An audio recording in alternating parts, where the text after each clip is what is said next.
When you embrace the desired state, you have assumed its impregnation, and its fulfillment has its own appointed hour.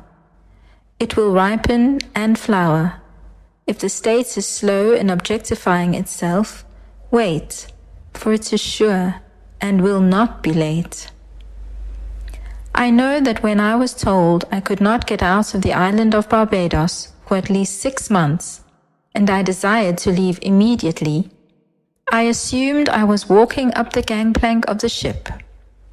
I felt the dampness of the rail and tasted the salt air of the sea with the feeling of certainty that I was leaving for America. I made that gangplank so real that I hadn't even broken the spell before the phone rang and I was offered passage for the following week. Although I had been told that I was on the bottom of a list of over 2,000 names, my family and I were singled out to board that ship.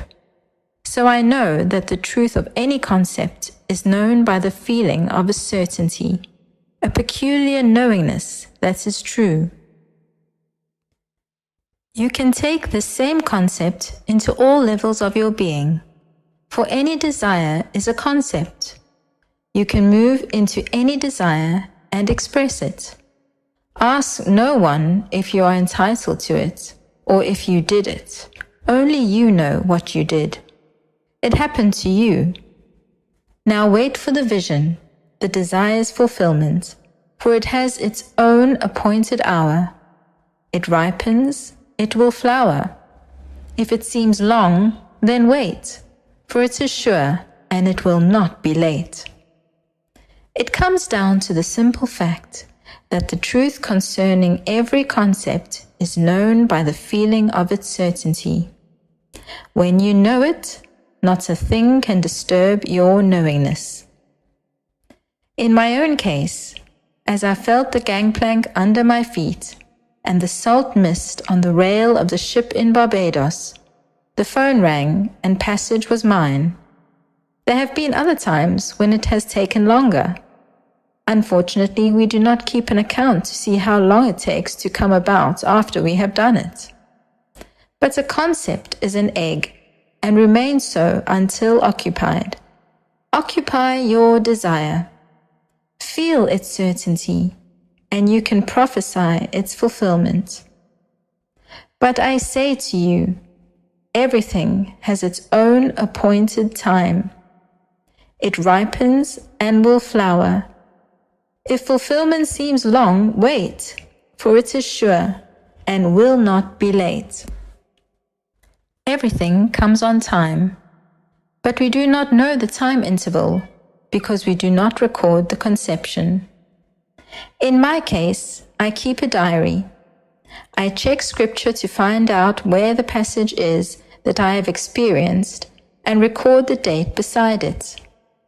Now I know the length of time it takes to fulfill scripture. I also know that when it comes to the world of Caesar, I have received confirmation while in the silence.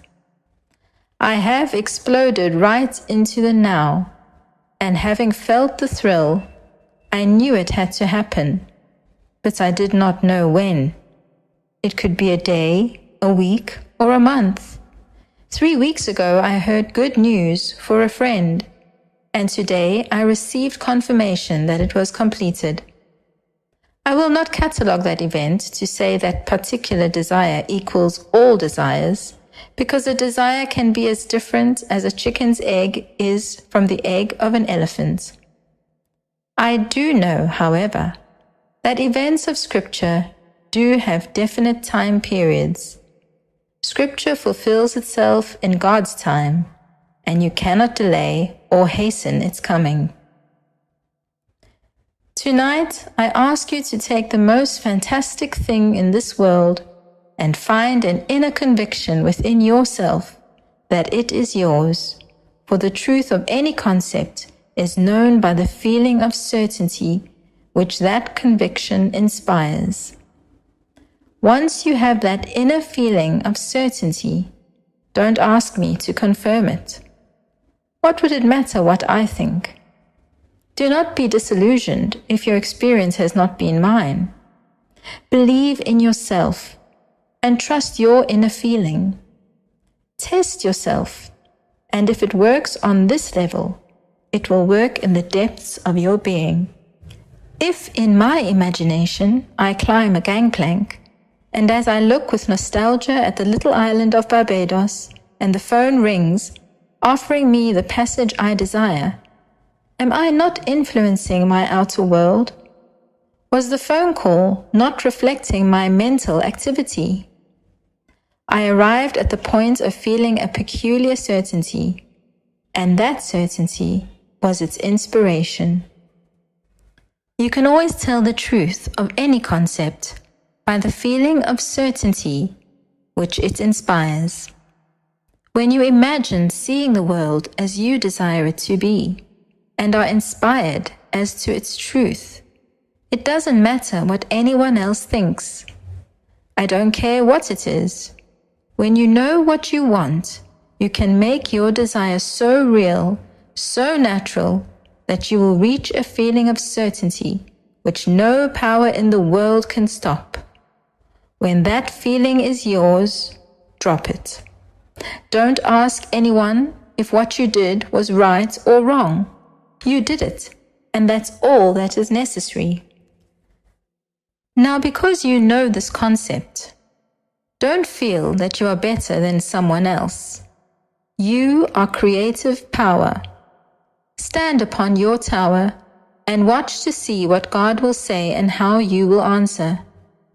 Do this by assuming you are the person you want to be and seeing what you would see if your assumption was real.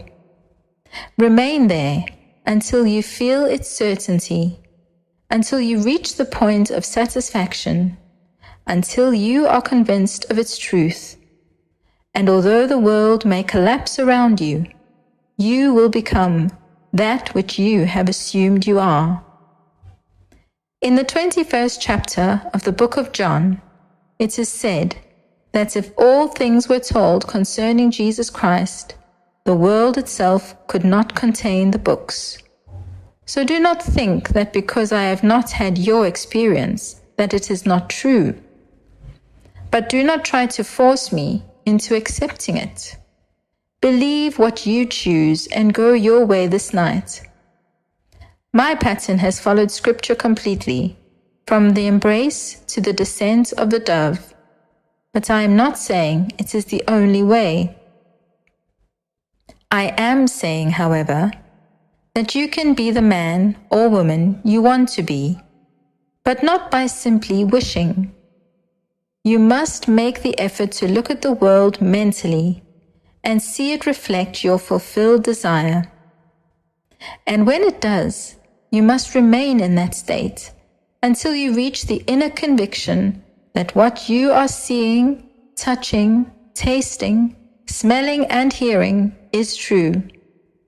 Clothe yourself in the feeling of its reality and explode. Do that and you are pregnant. And what do you do after pregnancy? Nothing.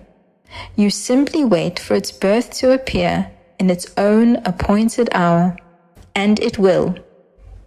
When you least expect it, your desire will objectify itself in the world for you to enjoy, whether it be health, wealth, or fame.